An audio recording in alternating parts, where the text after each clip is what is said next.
Você que tem uma Bíblia, queria convidar você a abrir no livro de Filipenses. Filipenses capítulo 1. Carta de Paulo aos Filipenses, capítulo 1, versículo 27. Nós vamos ler do 27 ao 30. Poucos versículos. Ok? Dessa vez nós vamos fazer a leitura logo. Semana passada vocês ficaram aí com o celular ligado por um tempinho. Né? Então, Filipenses 1, 27. Diz o seguinte: vivei, acima de tudo, por modo digno do Evangelho de Cristo, para que, ou indo ver-vos, ou estando ausente, ouça no tocante a vós outros que estáis firmes, em um só espírito, com uma só alma, lutando juntos pela fé evangélica. E que em nada estáis intimidados pelos adversários, pois o que é para eles prova evidente de perdição, é para vós outros de salvação, e isto da parte de Deus. Porque vos foi concedida a graça de padecerdes por Cristo, e não somente de crerdes nele, pois tendes o mesmo combate que vistes em mim, e ainda agora ouvis, que é o meu.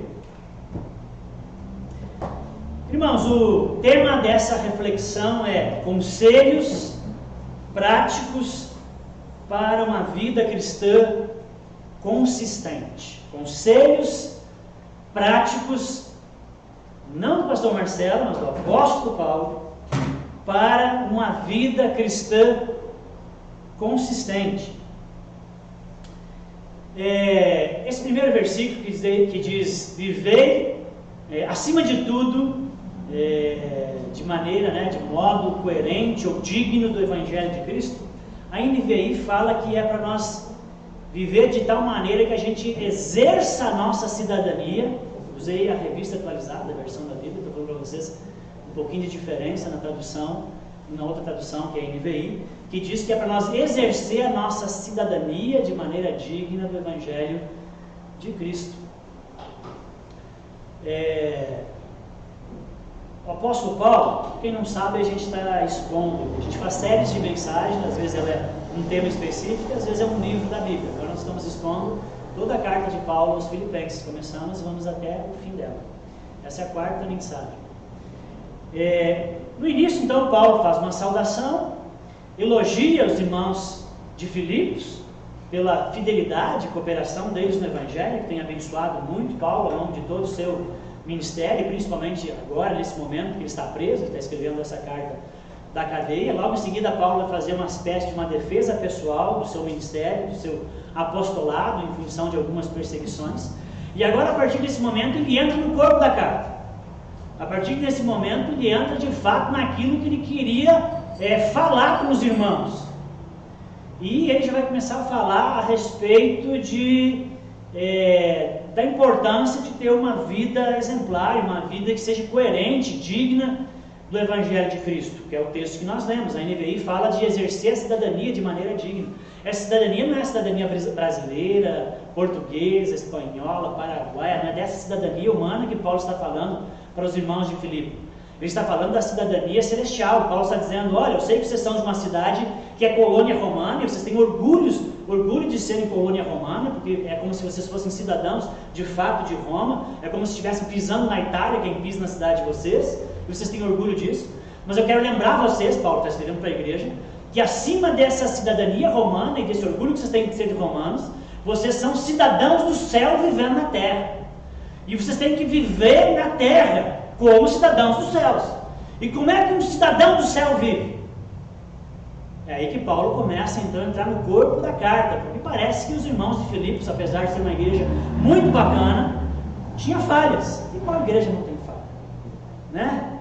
Então tinha falhas nessa maneira de viver a fé, falhas na unidade da igreja.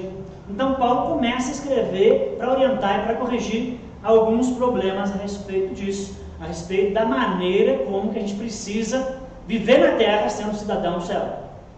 Como que a gente vive de maneira que honre o rei que nós representamos. Honre a embaixada, honre o evangelho, o testemunho de Cristo na terra. Eu vi esses dias um amigo meu que ele postou, que ele disse que ele andou lendo alguns sociólogos.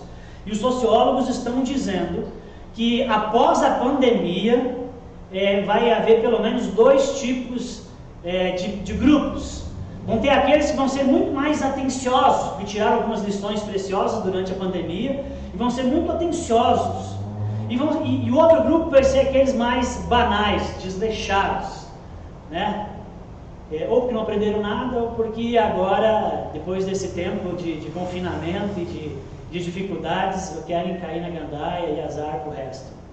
Então eles estão dizendo que vai ter mais ou menos essas 2 reações bem polarizadas, e que vai acontecer que as pessoas vão gastar desordenadamente nos seus prazeres. Gastar nos prazeres não é errado, gente, é bom, faz parte da vida. Deus tem prazer em nos ver felizes. A questão é que vai haver um gasto desordenado nos prazeres, reprimidos durante esse tempo de pandemia, que já foi 1 ano, talvez se arraste aí mesmo com vacinação por mais 6 meses, 1 ano. Então haverá um gasto desordenado em prazeres, e os sociólogos estão dizendo que também vai haver um afastamento da religião. De alguma maneira, após a pandemia, as pessoas vão se distanciar da religião. Eu espero que isso não aconteça com você que está aqui nessa comunidade, nessa igreja, nesse culto, nessa noite, e você que nos acompanha em casa. Eu sinceramente espero que você não seja esse tipo de cristão, que vai reagir de tal maneira a se afastar da religião, da boa religião, de andar com os irmãos, de estar na igreja, de ter comunhão. Eu espero que isso já não esteja acontecendo isso com você, de perder o bom costume em função dos medos, dificuldades, da aglomeração, etc., porque não é a maneira digna do Evangelho de Cristo, de se viver assim. Então eu espero que essa seja uma tendência, que você não esteja capturando ela, ou sendo capturado por ela, e muito menos talvez então no futuro. Eu espero que pelo contrário a sua reação seja do primeiro grupo, dos mais atenciosos, focados naquilo que é virtuoso, naquilo que realmente o Senhor Jesus nos chama para fazer e viver. Amém? Então Paulo termina o trecho anterior que eu preguei na semana passada, falando que o viver é Cristo e o morrer é lucro. Paulo, versículo 21, Paulo deixa bem claro que essa é a sua razão de viver. Paulo deixa bem claro que esse é o segredo do seu sucesso. Estamos falando de um dos homens mais influentes que já pisaram na terra, Paulo. O viver é Cristo e o morrer é lucro. Entre viver e estar com Cristo, versículo 23, que é uma alegoria aí de morte, né? Estar com Cristo, quer dizer, entre viver ou morrer e estar com Cristo, ele preferia partir, ele preferia ir para Jesus. E ele vai dizer no mesmo versículo 23, porque estar com Jesus é incomparavelmente melhor. Ele deve ter comparado tantas coisas boas e prazerosas que existem nesse mundo, e ele chegou à conclusão que estar com Cristo é incomparavelmente melhor. Mas no versículo 24 ele também diz que, constrangido pelas necessidades dos irmãos e pelo amor que ele tinha à igreja, então ele escolhe viver, por mais que ele prefira partir. Ele escolhe viver para auxiliar no progresso e na alegria da fé dos irmãos, da igreja. Então ele tem esperança, mesmo preso, que ele vai ser solto e que ele quer rever os irmãos. Gente, Paulo, com essa conversa aqui, ele não está depressivo, tá? Se você faz psicologia, ou se você é psicólogo da internet, né? Se você entende alguma coisa, já leu muito livro de autoajuda, Paulo não está depressivo com essa conversa aqui. Ele não perdeu a sua alegria de viver. Paulo não é um suicida, que diz, entre viver e morrer eu prefiro morrer. Paulo não é um suicida, alguém sem esperança, sem propósito na vida. Pelo contrário, já dizia Chesterton, no livro Ortodoxia, ele já dizia que ao diferenciar a diferença de um suicida para um mártir, ele disse o seguinte: um mártir é um homem que ama algo ao ponto de esquecer a sua própria vida. É alguém que ama muito, tem um objetivo de vida, tem algo que o encanta tanto, que ama tanto ao ponto de esquecer da sua própria vida. Um suicida é alguém que não ama nada e então não deseja mais nada. Um deseja que algo comece, um mártir. O outro que tudo termine. Paulo não é um suicida. Paulo é um mártir. Ele não é um depressivo. Paulo ama tanto a vida, ele está tão alegre com a razão da sua existência, que ele fala no versículo 21, que ele é capaz de abrir mão da vida por causa desse propósito. Ele diz: para mim o viver é Cristo e o morrer é lucro. Já o suicida está tão decepcionado com a vida que quer que tudo termine logo. Não é o caso de Paulo. Então Paulo, convencido que ele precisa continuar vivendo para a glória de Cristo, ele passa então a dar alguns conselhos práticos para se ter uma vida cristã consistente, robusta, firme, uma vida cristã que vale a pena. A morte, dá para se dizer que é o grande paradigma da vida, né? Ela vem para todos, gente. E em sã consciência, nós não buscamos a morte. Nós não a queremos, nós queremos viver para sempre. Esse é o normal, via de regra de todo mundo. A vida tem seus dissabores, mas ela é bela e é uma dádiva de Deus. Como viver? Como viver a fim de honrarmos o doador que tão maravilhosamente nos deu essa dádiva? Essa é uma pergunta honesta. É uma pergunta que precisa ser feita. Eu não me gerei. Deus me deu a vida. Por mais que tenha dificuldades, a vida é uma bênção. Como que eu posso viver de tal maneira que eu honre aquele que me deu a vida? É isso que o Paulo agora está entrando no corpo da carta e quer desenvolver isso. E Paulo responde. Como que deve ser? Ele diz que nós precisamos viver de modo digno do Evangelho de Cristo. Versículo 27. Viver de modo digno do Evangelho de Cristo. Assim, nós honramos o doador que nos deu a vida. Quando nós vivemos de modo digno do Evangelho de Cristo, nós honramos a Deus.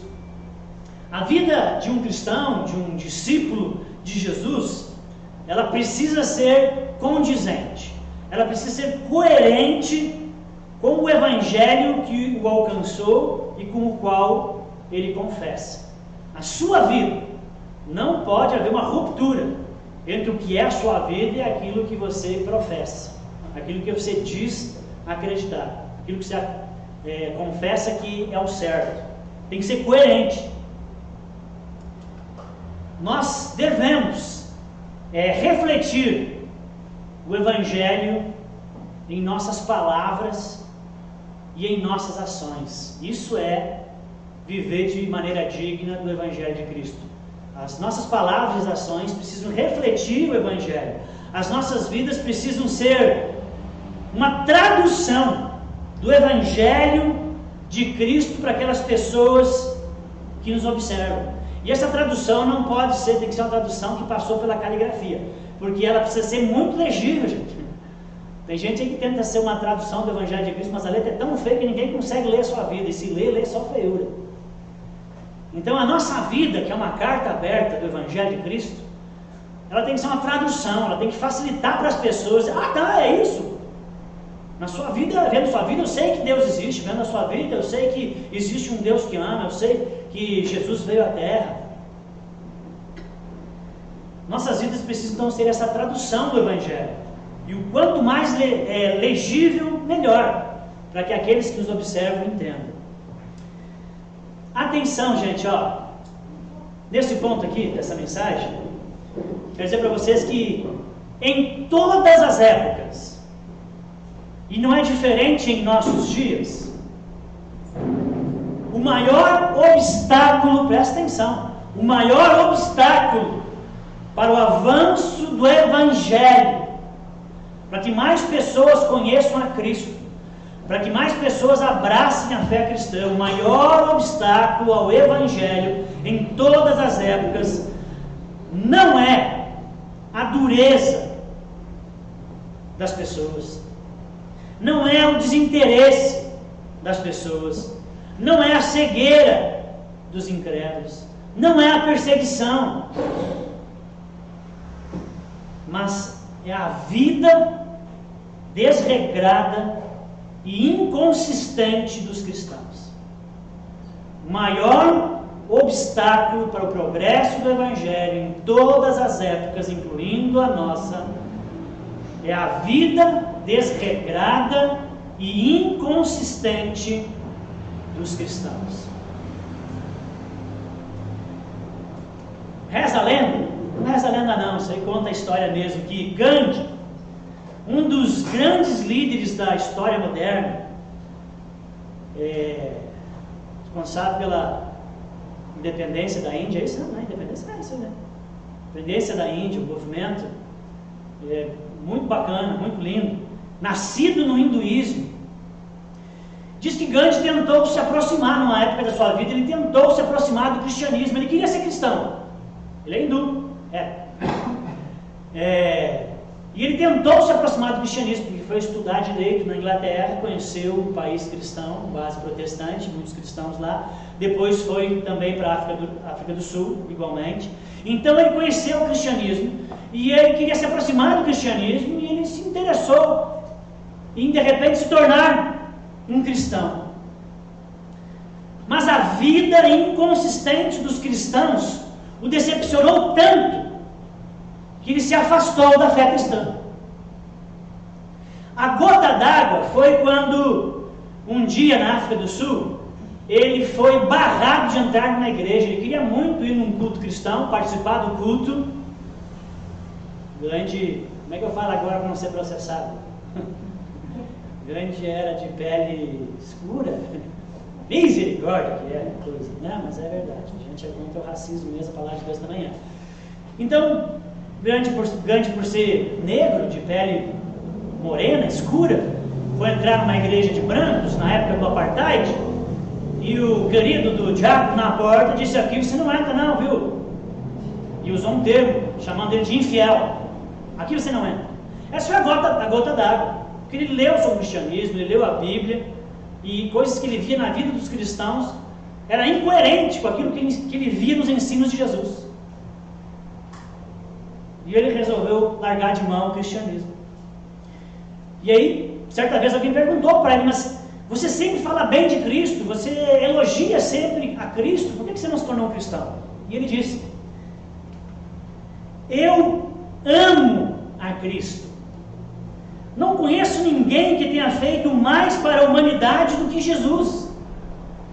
De fato, não há nada de errado no cristianismo.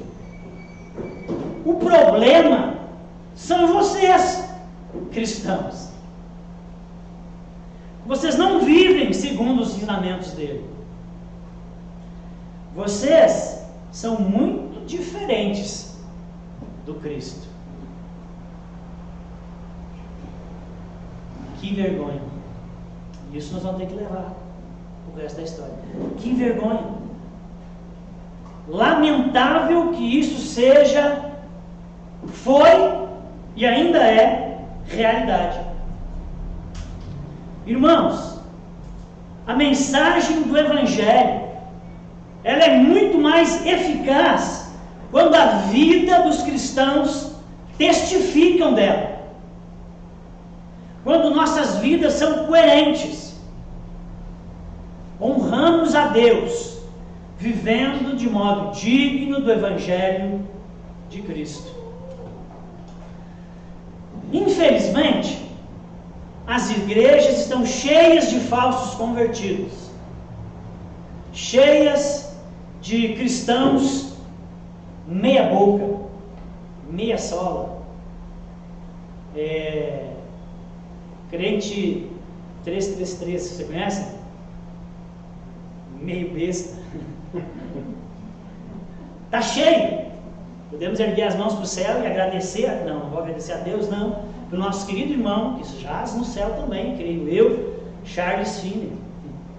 Graças a ele, que criou várias técnicas humanas para converter pessoas, e os apelos surgiram a partir de Finney, que a partir das suas técnicas de evangelismo e a ênfase na ação humana para converter pessoas, que muitos falsos convertidos entraram para dentro das igrejas. E, infelizmente, tem muito falso convertido dentro das igrejas. As pessoas se casam com eles, fazem negócios com eles, frequentam reuniões com eles. Elas, até às vezes, falsos convertidos, ou os crentes meia boca, assumem posições, às vezes, de destaques e de lideranças nas igrejas também. Só que, infelizmente, o resultado é que pessoas saem feridas e decepcionadas com a fé por causa da vida desregrada desses falsos convertidos. É aquilo que Jesus chamou de joio no meio do trigo. Agora, se você que está aqui hoje, aqui na igreja, ou nos acompanhando em casa,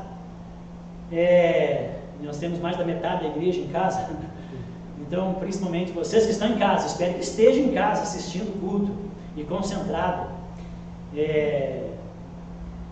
Se você é uma dessas pessoas que se decepcionou com esse tipo de cristão que é incoerente com a sua fé, você é um tipo de pessoa que já conviveu com pessoas que se dizem ser crentes, mas a sua vida é um horror. Eu quero que você ouça uma outra história e saiba que há muito mais trigo do que joio no arraial do Senhor, na igreja de Cristo. Infelizmente tem joio sim, que faz feio, mas tem muito mais trigo. Amém? E eu quero contar mais uma história aqui para você. E aí eu vou ler essa história, porque se eu começo a narrar, eu me empolgo, e aí eu vou. E eu já contei essa história aqui em outros momentos, mas ela cai muito bem para ilustrar isso. É a história de um evangelista chamado Yaakov, que estava dando seu testemunho a um homem mais velho. Esse evangelista morava do lado de uma pessoa e ele queria ganhar para Jesus essa pessoa, então várias vezes ele tentou puxar assuntos sobre a fé e evangelizar essa pessoa. Esse senhor, que ele estava tentando evangelizar, sabia bastante sobre a igreja e sobre política e desprezava a hipocrisia que enxergava na igreja e em muitos cristãos. Quando Yaakov falou com ele do amor de Cristo, o Senhor respondeu para ele: não me fale de Cristo. Veja os sacerdotes, pastores, padres, que andam por aí com seus mantos e aparatos, e a grande cruz que usam no peito. Eu conheço alguns desses muito bem. São gente má, é gente violenta, abusam do poder que têm. Não me fale de Cristo. Sei o que é vê-los matar nossa gente, incluindo alguns dos meus parentes. Não sei pelo nome Yaakov onde aconteceu essa história. Yaakov parou um instante e então disse para esse homem: posso lhe fazer uma pergunta? Se eu roubasse o seu casaco e as suas botas,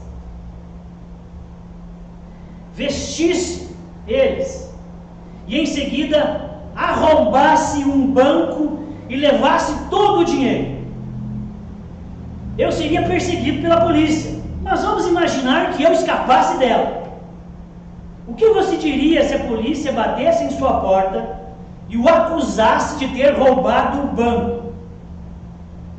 O homem disse: eu negaria, porque eu não fiz nada disso. Ainda o homem disse: mas E se eles dissessem... Não, mas e se eles dissessem que reconheceram o seu casaco e as suas botas de longe? Só podia ser você que entrou no banco para roubar. Então um homem falou para Jacó: Jacó, me deixe em paz. Disse o Senhor: sei onde você está querendo chegar. Eu não quero participar dessa discussão. Jacó, muito educado, foi embora, mas continuou voltando, apenas para viver o amor de Cristo, o Evangelho de Cristo, diante deste velho homem. Por fim, um dia o velho Senhor lhe pediu: Jacó, me conte sobre esse Cristo que você ama tanto e por quem você vive. Como que eu posso conhecê-lo? Jacó lhe contou como entregar a vida a Cristo. O Senhor ajoelhou-se com Jacó no terreno ao lado de fora de sua casa e recebeu a Cristo em sua vida. Levantando-se, então, abraçou Jacó e disse: obrigado por fazer parte da minha vida. O casaco de Cristo lhe cai muito bem. E você, meu irmão? Para você também, o casaco e as botas de Cristo lhe caem bem?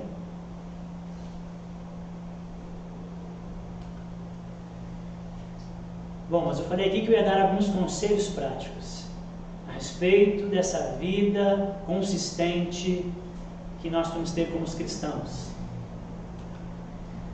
Quais são esses conselhos práticos que Paulo nos dá nesse texto para termos uma vida cristã consistente, que dignifica o Evangelho de Cristo?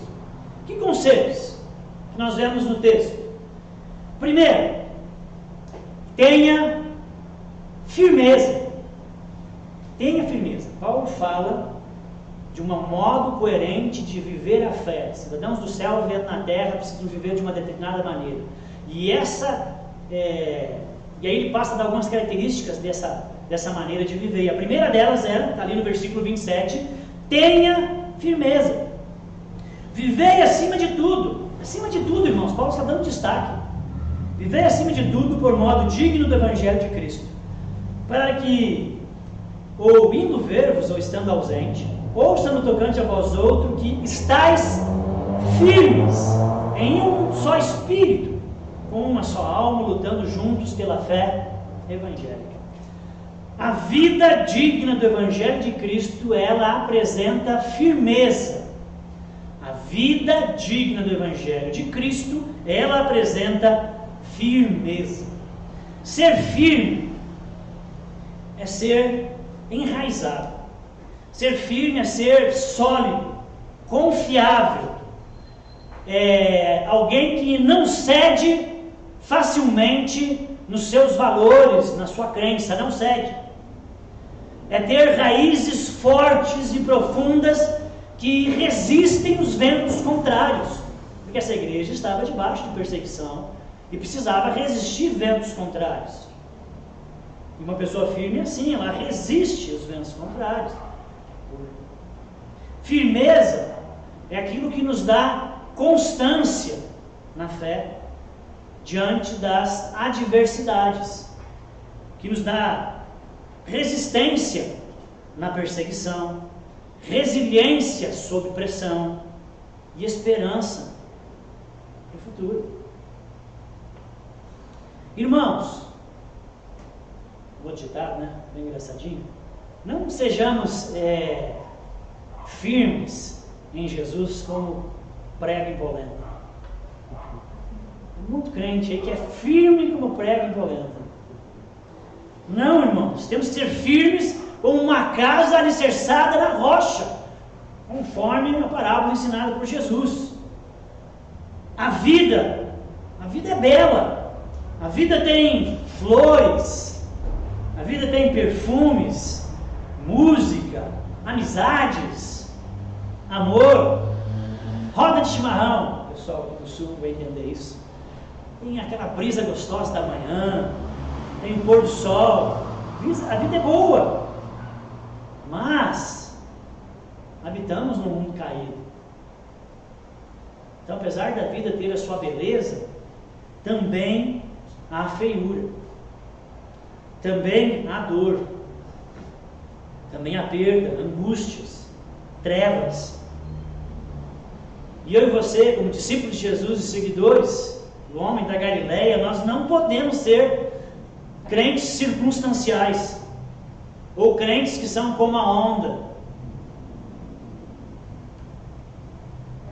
como se todo tempo você tivesse com uma flor na mão, dependendo da circunstância, você está dizendo: agora estou com Cristo, agora que não está bom, estou longe de Cristo, agora que tudo vai bem, eu vivo para Cristo, agora que as coisas não estão legais, Cristo que se lasque. Nós não podemos ser cristãos circunstanciais. Ser firme é ser obediente, fiéis à palavra sempre, independente do momento, da circunstância. Não ceder nos seus valores. Meu irmão, não abandone a sua posição em Cristo. Nem que chova canivete, nem que a pandemia se prolongue por 5 anos, está amarrado. Mas e aí? Não abandone a sua posição em Cristo, não amaldiçoe. Viver é Cristo e morrer é lucro. Viver de uma maneira digna do Evangelho de Cristo é ter firmeza. Então, meus irmãos, fiquem firmes. Amém? Segundo conselho prático de Paulo à igreja de Filipos e à igreja Fé e Vida em Passo Fundo no ano 2021 é: mantenha a unidade. Essa igreja está passando por alguns problemas, alguns rachas, alguns pecas.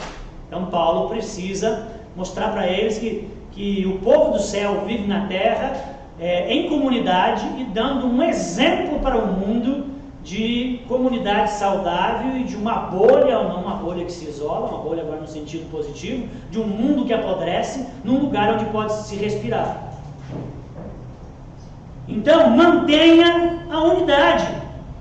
Versículo 27 ainda diz, então, fiquem firmes em um só espírito, como uma só alma, lutando juntos pela fé evangélica. Você vai encontrar Paulo várias vezes fazendo esse discurso de unidade em suas cartas. A vida digna do Evangelho de Cristo é uma vida de unidade, é uma vida em unidade, é uma vida de harmonia com aqueles que confessam a fé em Jesus. Unidade, harmonia. Eu creio na comunhão dos santos, aqui nós dizemos no credo apostólico em seu 3º artigo.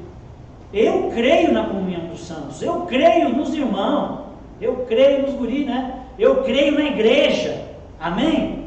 Eu creio, eu não fecho os olhos para os seus erros, para as coisas que não dignificam a Cristo que existe na igreja, para as suas lideranças às vezes, que são más, mas eu creio na igreja, eu creio na comunhão dos santos. Amém? Porque ali eu vejo os diferentes vivendo no mesmo compasso, num só espírito, numa só alma, lutando juntos. Irmãos, viver de modo digno do Evangelho de Cristo é estarmos juntos, em harmonia, sem acepção de pessoas, de raças, de cor, de classes, unidade, harmonia, ombro a ombro, lado a lado, se aceitando, vivendo juntos. E nós não estamos juntos e unidos porque somos todos iguais, mas estamos juntos apesar das nossas diferenças. Lutas vêm, conflitos existem, as divergências surgem, no meio da igreja, na vida dos irmãos, na comunidade. E o que fazer? Paulo diz: lutem juntos. Amém? Lutamos juntos, lado a lado, ombro a ombro. Nós não pulamos do barco, a gente luta junto. A igreja é a realidade, pense na igreja, isso é a igreja de Cristo. É a realidade trinitária invadindo a realidade dos homens. Isso é a igreja na terra. É a realidade trinitária invadindo a realidade podre dos homens.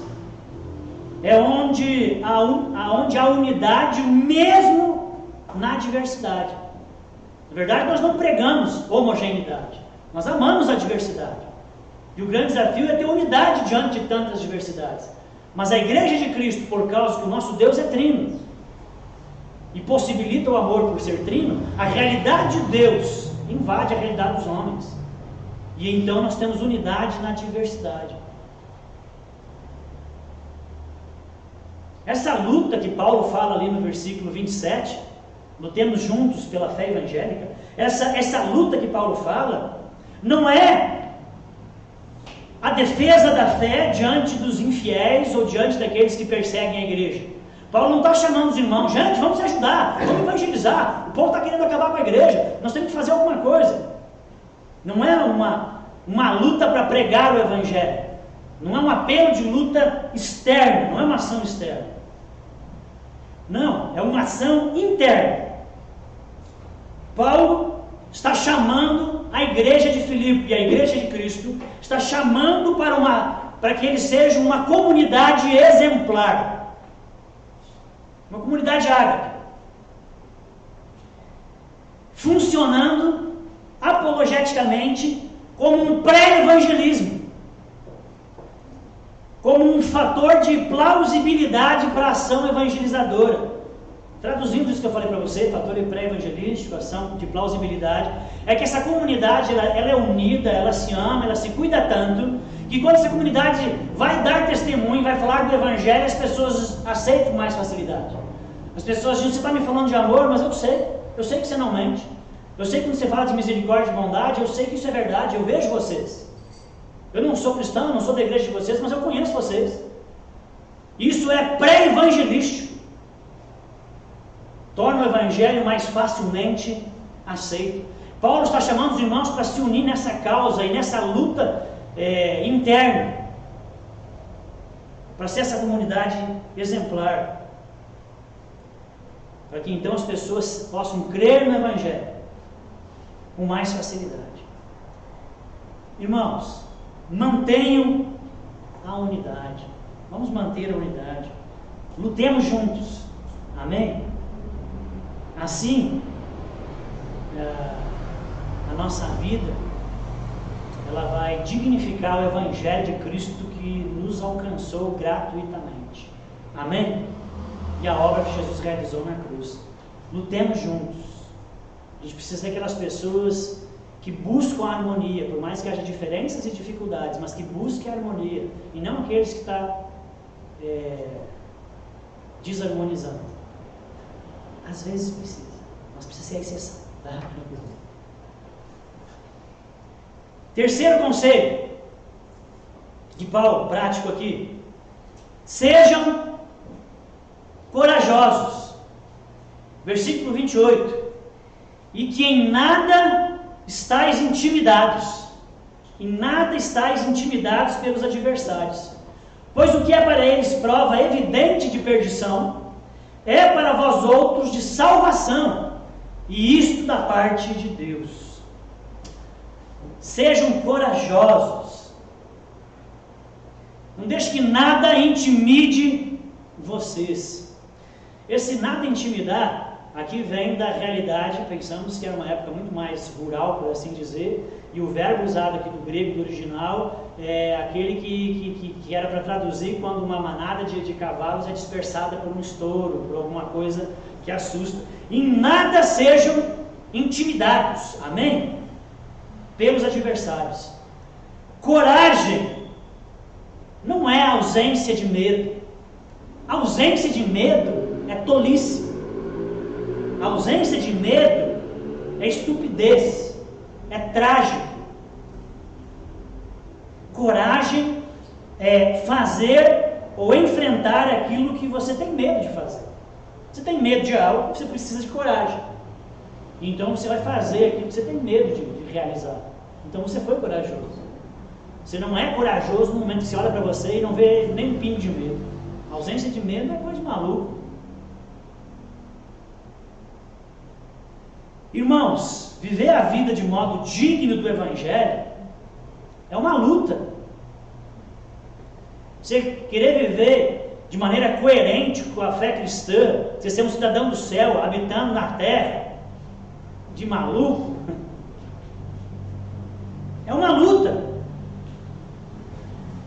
E nessa luta é preciso de coragem para você sair vitorioso. Você precisa de coragem para sair vitorioso. Paulo está usando uma linguagem de guerra aqui, se você percebeu, que tem a ver com a origem da cidade. Essa cidade aqui, ela foi conquistada pelo pai de Alexandre o Grande, Filipe, que não tinha esse nome na época que ele conquistou. Alexandre o Grande mudou o nome para Filipos em homenagem ao seu pai, e o seu pai que revolucionou as táticas de guerra do Império Grego, lá dos gregos, que eles atacavam com menos gente, menos era mais, eles atacavam com menos, numa formação de guerra, onde eles ficavam tudo grudadinho, um lado a lado, firmes, corajosos, sem ceder a posição. Eles invadiam para dentro dos inimigos, e depois que eles invadiam, eles espalhavam e matavam os caras. Alexandre aprendeu com o pai e transformou o império em algo muito grande. Paulo está usando essa linguagem de guerra porque diz respeito à cidade, é a cidade grega, a primeira ali que o evangelho chegou na Europa, e ele já falou aqui sobre luta, sobre guerra, sobre adversário, sobre combate. Viver o evangelho, a vida de modo digno do evangelho é uma luta, irmãos. É uma luta. Como diz o outro ditado, né? Se você não sabe brincar, não desce pro play. Não sabe brincar, não desce pro play. Ser cristão é nadar contra a correnteza. É escolher A quando todo mundo está escolhendo B. Ou o contrário. É preciso matar um leão por dia para você viver de uma maneira coerente com o Evangelho de Cristo. Paulo fala aqui de adversários, mas o texto não deixa claro quem são esses adversários. O capítulo 13 desse mesmo livro, da carta, ele vai desenvolver um pouco mais, mas ele não fala quem são os adversários. Talvez eram os judaizantes que estavam sempre incomodando e perseguindo Paulo. Talvez eram falsos líderes cristãos, esses falsos crentes que estavam na igreja, estavam incomodando Paulo também, só que eles eram líderes. Talvez adversário pode ser fome, pode ser perseguição, pode ser desemprego, pode ser doenças, pode ser medos diversos, medo de não ser aceito, de não ser compreendido, medo bem grande. Aí o Big Brother para mostrar, não, veja essa porquê. Aí o Big Brother, né, o maior medo que aquela galera tem agora é do cancelamento social, né? Medos de ser cancelado, de perder reputação, perder oportunidades devido à sua fé. Talvez isso aqui seja alguns dos seus adversários. Porque você tem um padrão, você é um cidadão do céu, você tem que viver de uma maneira que dignifique a Cristo, e talvez você não vai dar o jeitinho que o outro daria, você não vai aceitar a corrupção que o outro aceitaria, e isso vai fazer com que você perca oportunidades.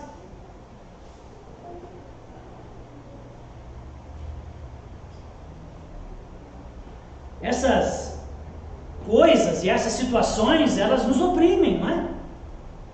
Nos põem na parede e às vezes balançam a fé das pessoas. Mas o versículo 28, Paulo nos lembra que o que para eles é prova de perdição, para eles quem? Os não cristãos, quando olham para a sua vida, para algumas coisas que você acaba morrendo, abrindo mão, eles olham para a sua vida e dizem, isso é perdição, isso é um desperdício, isso é alienação. Paulo nos lembra, né, e eles pensam assim porque eles não compreendem a realidade da fé, eles estão ainda mortos, seus pecados, não encontraram a Cristo, mas Paulo nos lembra que aquilo que eles acham que é perdição, um desperdício, para nós é prova evidente de salvação. Que aquilo que a gente faz é por amor a Cristo. Irmãos, em nada sejam intimidados pelo adversário. Tenham coragem de ser diferentes. Não chatos, diferentes. Tenham coragem de escolherem as coisas superiores, melhores, de preferirem a santidade. Tenham coragem de serem íntegros e honestos, em nada repreensíveis, humildes, misericordiosos. Tenham coragem de lutar pelo casamento, por essa instituição criada por Deus, extremamente importante para o mundo. Tenham coragem de lutar pelo casamento até as últimas consequências. Tenham coragem de não transar antes do casamento ou fora do casamento, conservando a castidade, sim, porque isso é viver de modo digno do Evangelho de Cristo. Tenham coragem de não retribuir o mal por mal, mas pagar o mal com o bem. Tenham coragem de não tomar decisões apenas com base em interesses materiais, como escolha de quem você vai casar, baseado no material, amizades que você escolhe baseado só nos benefícios que você pode ter materiais disso, ou às vezes até escolha de emprego e decisões de profissão baseado no material. Mesmo que sua coragem demonstrada nas ações, escolhas e atitudes suas por ser um cristão o faça momentaneamente sofrer, tenha coragem. Amém? Paulo, em 1 Coríntios 15, diz que o nosso trabalho, aquilo que nós fazemos para Cristo, por amor a Cristo, não é em vão. Amém? Deus está vendo. Amém? Não é em vão. Versículo 29, Paulo, ainda nessa abordagem, chamando os filipenses para serem unidos e permanecerem firmes e serem corajosos diante da perseguição e das dificuldades e não cederem, e por causa das escolhas deles, pode ser que venham a padecer. Então Paulo, no versículo 29, ele diz: porque vos foi concedida a graça de padecerdes por Cristo, não só de crer nele. Nós cremos que Jesus Cristo é o Filho de Deus, o Messias, o Cordeiro de Deus que tira o pecado do mundo, o único caminho que nos leva a Deus, o único capaz de perdoar pecados. Cremos que Ele é Deus, cremos que Ele subiu ao céu, cremos que Ele vai voltar buscar os seus e com Ele viveremos para todo sempre. Uma dádiva, uma bênção, crer em Deus e nessas coisas. Mas Paulo está dizendo que eles não deram o privilégio de só crer em Jesus, mas também uma dádiva, sofrer por Cristo. Sabe, esse versículo é um escândalo. Esse versículo dói nos ouvidos modernos. Nós estamos acostumados com a tecnologia, com o luxo, com as coisas boas, fizemos de tudo para não sofrer, para não ter dor. E aí Paulo vem e diz que Deus nos também temos esse privilégio, essa graça de sofrermos por Cristo. Nós estamos acostumados e, bem da verdade, nós buscamos também um cristianismo que enfatize o tempo todo o Cristo por nós. O Cristo por nós. Nós estamos acostumados com esse evangelho, com esse cristianismo, e procuramos igrejas que o tempo todo falem do Cristo por nós. O Cristo que morreu por nós, o Cristo que intercede por nós, o Cristo que nos sustenta, o Cristo que nos anima, o Cristo que nos ajuda, que nos dá as coisas. E isso é verdadeiro. Isso é de suma importância. Caso contrário, todos nós pereceríamos. É maravilhoso o Cristo por nós. Mas não é a única relação que nos foi dada em Cristo. Não é. Versículo 29 nos diz que também nos é oferecido o privilégio de sofrer por Cristo. A vida cristã, então, tem o Cristo por nós, que é a parte que a gente ama, né? Mas dentro da vida cristã, e não tem como fugir disso, também tem o nós por Cristo. Amém? O viver de modo digno do Evangelho também envolve padecer por Cristo. Também envolve sacrificar-se por Cristo. Às vezes, perder por Cristo. Sofrer por Cristo. Há momentos, irmãos, que na vida não é bênção por todo lado, para a direita, para a esquerda, para cima, para baixo, que é uma mentira isso. Isso é confissão positiva, teologia da prosperidade. Duvido. Você olha para a sua vida e você diga que é bênção para todo lado, o tempo todo, que não tem nenhuma dor, nenhum sofrimento, nenhum ai, nenhuma dificuldade, nenhum medo. Então há momentos que não é bênção para todo lado. E que nós temos que sofrer. Afinal, nós seguimos e amamos o servo sofredor, de Isaías 53. E se nós seguimos o servo sofredor, então nós também sofreremos. Irmãos, como diz o filósofo Abel Braga, tem que saber sofrer. Amém? Tem que saber sofrer. Faz parte. Mas ao passar por várias tribulações, é possível ter alegria. Tiago vai nos dizer lá no capítulo 1, versículo 2. Ok? Há sofrência. Mas é possível. Afinal, também estamos estudando uma carta da alegria. É possível sofrer com alegria. Só a fé cristã vai te ensinar isso. Amém? Então, não se perturbe. Não fique perplexo diante de experiências negativas, quando as coisas saem errado, dá algum revés. Como se Deus o tivesse abandonado. Ou como se Deus tivesse raiva de você agora, irado, está te punindo. Fique firme, não ceda, não saia da posição, não retroceda, tenha coragem. Amém?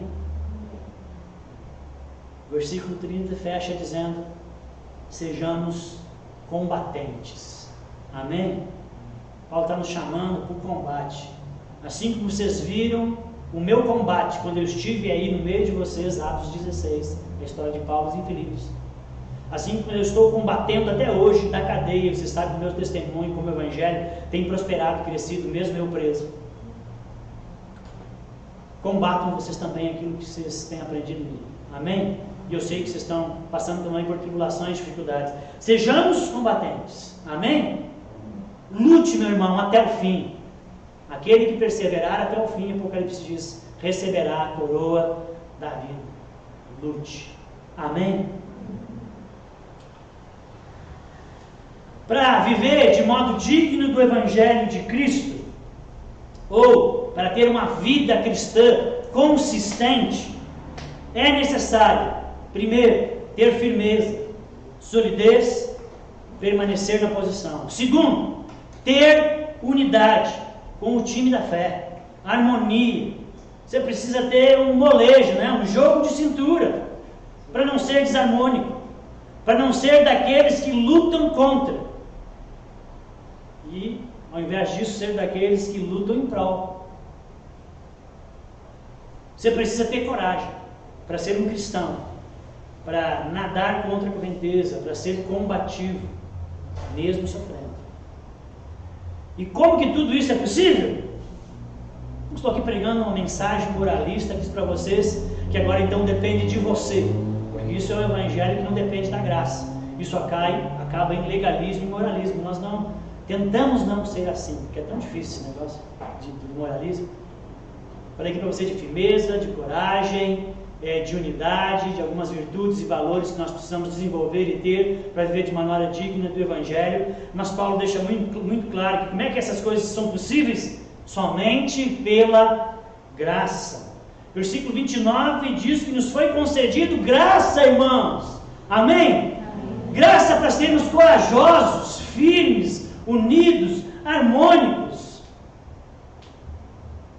É possível essas maneiras de viver, porque Deus é por nós, porque Ele coopera conosco. Então, honre diante dos povos, honre diante da sua família, diante dos seus colegas, diante dos seus amigos, diante dos seus funcionários. Honre uma vida consistente e digna do Evangelho de Cristo, que te alcança pela graça, que te santifica pela graça, que te transforma cada dia pela graça. Amém? Vamos orar? Queria que você fechasse seus olhos e pensasse por um minutinho nessas coisas que você ouviu aqui ao longo dessa mensagem. Como viver de maneira digna do Evangelho de Cristo? Como vive o cidadão do céu na terra?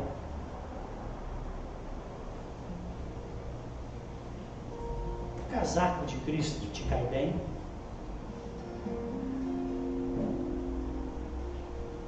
Poderiam seus conhecidos dizer isso? Pai, a grande verdade é que nós todos somos miseráveis pecadores. Quando a gente acha que está por cima, a gente estraga tudo. Logo a gente faz uma grande besteira. A vida que não for na dependência da graça do Teu Espírito, Deus, é uma vida que vai ruir. E vai ruir outros. Deus, nós somos pecadores. Mas o Senhor nos alcançou nos nossos pecados. O Senhor nos alcançou na nossa bandidagem, quando nós éramos inimigos Seus, quando nós não merecíamos. Pela graça do Senhor, hoje fazemos parte da Sua família. Vamos participar da ceia, do banquete, da mesa do Senhor. Somos Teus. Isso é graça. Somos cidadãos dos céus. Temos esse privilégio. Temos, Deus, essa honra. Mas é difícil, Deus, porque ainda permanecemos pecadores, viver de maneira que glorifique a Ti nessa terra. Temos tantos adversários, tantas lutas, tantas dificuldades. Eu oro a Ti, Deus, para que a graça do Senhor não falte, para que a graça do Senhor superabunde na vida dos meus irmãos, para que cada um aqui, Deus, graças a Teu Espírito que em nós habita, Deus, consigamos viver de maneira, Deus, firme, Deus, unidas, um só espírito e alma, lutando juntos pela fé evangélica, e não se deixando intimidar, cheios de coragem, de tal maneira que nossa vida, Deus, por si só, seja um pré-evangelismo, que nossa vida por si só, Deus, atraia as pessoas, que a comunidade, a igreja do Senhor também atraia. Nos ajuda, Senhor, não é fácil, nos ajuda a vencer, e que o pêndulo, Deus, dê muito mais, Deus, para o Espírito que para a carne. Precisamos da Tua graça e queremos honrar a Ti, nosso amado Salvador, porque para nós, Senhor, viver é Cristo e o morrer é lucro. Ajuda-nos, Senhor. Amém.